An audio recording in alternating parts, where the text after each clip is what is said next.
Hello all, welcome to Clark Technologies. So in this agile course, this is our second video. In our previous video, we have already discussed about what is SDLC and lifecycle phases. If you missed that video, please watch it, then come to this video so it will be easy for you to understand. So in this video, we'll be discussing about different models of life cycles. Right, and along with this, if you are visiting our channel for the first time, please subscribe, share and like our videos. Right, so coming to the topic, so we have already seen the software development life cycles, and so this life cycle will have multiple phases. Now we will be discussing about different life cycle models. What are the different models available in order to deliver that project or in order to complete that project? Okay, so majorly we have three different models: predictive, iterative, incremental. Along with that, hybrid is the another model, which is not a specific model, but if it is a combination of any of these two models, which will be called as a hybrid model. So let's discuss these three models one by one. Then you will get much understanding, right? So first one is predictive. So the name itself is predictive. So we can predict this project in terms of scope, time, budget, and everything. It means like in the first phase of the requirement gathering, you will get to know all the requirements of the entire project at once. So you know, like there will be no changes, and you have all the requirements in place.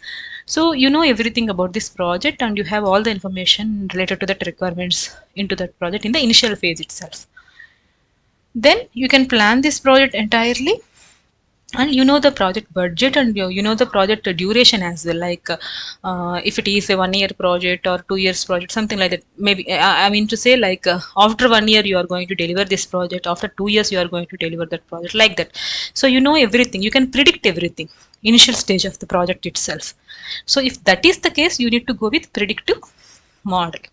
It means you can have all the information in hand, and you will execute all these phases one by one in a sequential manner, one by one. So requirements, analysis, design, build, test, deploy, maintain, everything you can build one by one in the sequential manner, one after another.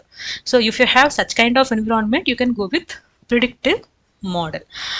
Right? So yeah, but the project will be delivered at the end of the project. Let's say, for example, if it is 1 year project, you are going to deliver that project after 1 year or near to that 1 year.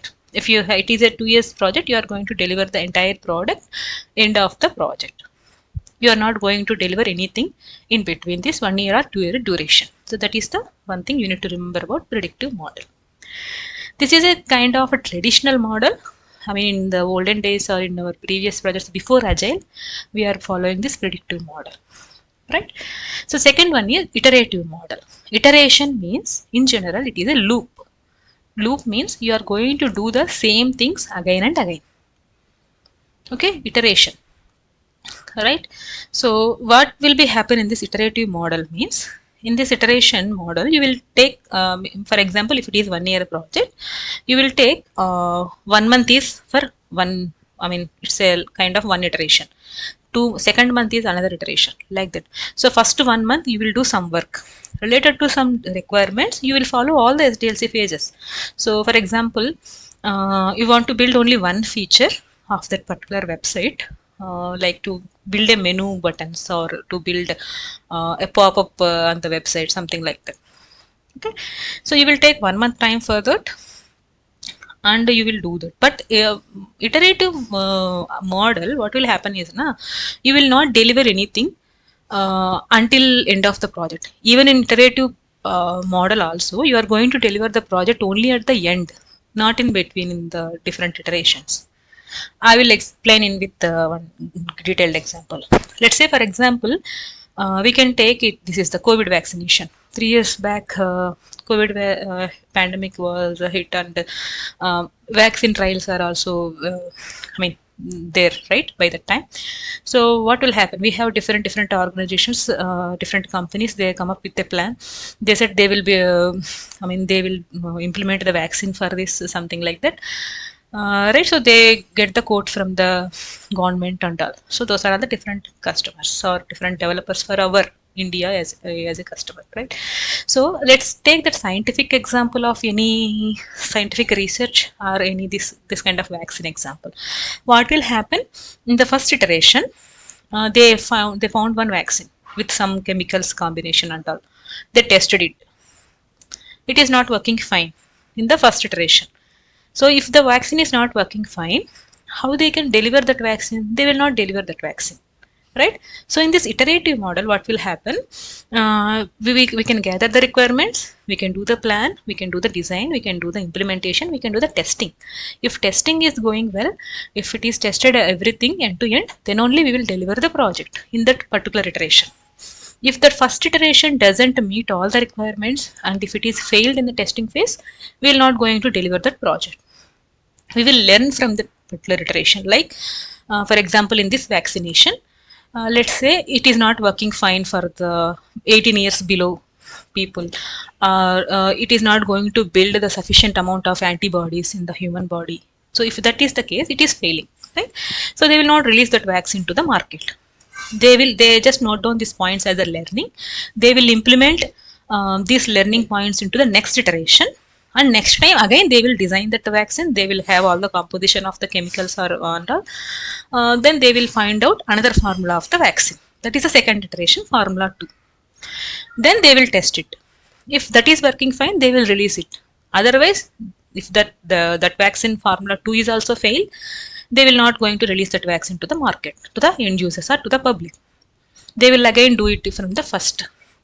They will again design, they will again do build implementation, they will again test it. Like that, different iterations will be happening in this iterative model. But the product is released. Let's say, for example, they have implemented formula 1, it is failed. Formula 2 of the vaccine, it is also failed. Formula 3, 4, 5, it is failed. So they will not release any vaccine. Let's say, for example, at formula 10, it is working fine, just like our Covishield and other vaccine. All right. So if that is working fine, then they will do the test trials. Then they will deliver that vaccine to the market. So let's say it is a 10th iteration. Only after the 10th iteration, they will release that product. So that is nothing but iterative model. So in each and every iteration, they are going to follow all the life cycles till test. They will not going to deliver, and they will learn something. They will implement that learnings into the next iteration. So they will not do the same thing again in the next iteration. They will implement the learning from the previous iteration. They will improvise their work. Okay, so that is called iterative model. And next one is incremental model. Incremental model is also kind of iterative, but what is the difference between this iterative and incremental means, in each and every iteration they will release some kind of working product. Now the vaccine and research will not come under into this incremental model. Let's take Ola example. So initial days of Ola application, while they are planning to build a kind of this application, what they have planned, they will release one version of Ola. Like whenever some person, like we are the end users for that. So whenever we enter our source and destination, origin or destination, it will show the list of drivers, maybe within the 4 kilometers of the distance of our source. They will show the list of drivers and their mobile numbers in the screen. That's it. That is the only feature they have implemented by that time. Initial days, let's assume that. So what will happen? We will call to the driver and we will confirm if they will come to the trip or not. Then we will go ahead with that. That is the first feature they have implemented. That is in one iteration. So in next iteration or next incremental, right? So first iteration also they have released it. First incremental cycle also they have released it. Like they have released it to Ola. Let's say if that Ola think like they want to implement all the features, like we have multiple features right now, the cabs and rental and long distance cars, bikes, autos, everything we have, and we have multiple features also. So let's say if they assume in that way, they will follow this predictive model or something, they will release their Ola application after 2 years. What will happen? They will not, users will not use that application till this 2 years. So users will not know one application kind of Ola is exist in the market or not. So in the meantime, if any other product come into picture, they will habituated, users will habituated to that, and Ola will not get successed like this. It will not get succeeded like this. So that is the incremental model. Each and every iteration and each and every cycle, they will release one kind of working product. See, this is an approach that provides finished deliverables that the customer may be able to use it immediately. So now in this Vola application, we are the users, we are the customers, right? We will use it from the version 1 itself. If they released another version, like initially we thought, like, I mean, we discussed it, like they will show only source and origin and driver's number. Then they have added cabs. Then they have added autos. Then in the another iteration, they have added bike services as well. And in the another iteration, they have added the rental car services as well. Right. So whenever they have released version by version, whenever they have added one feature and another feature, everything is working product in every iteration. We will just update the tab in our Play Store, and then we can use all the features. Right. So from the day one itself, I mean from the iteration one itself, customers can able to use that application, and that Ola company is making money in the market. Right.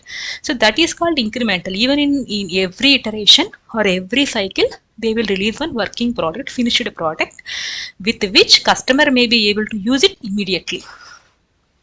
So they can make some money. Like, okay. So this kind of model is called incremental model. I will tell you what is agile in our next videos. So any combination of these two will called hybrid. That maybe not we need to discuss about more about this hybrid model. It is a kind of combination of any two models. I hope you have cleared about these life cycle models of predictive, iterative, and incremental.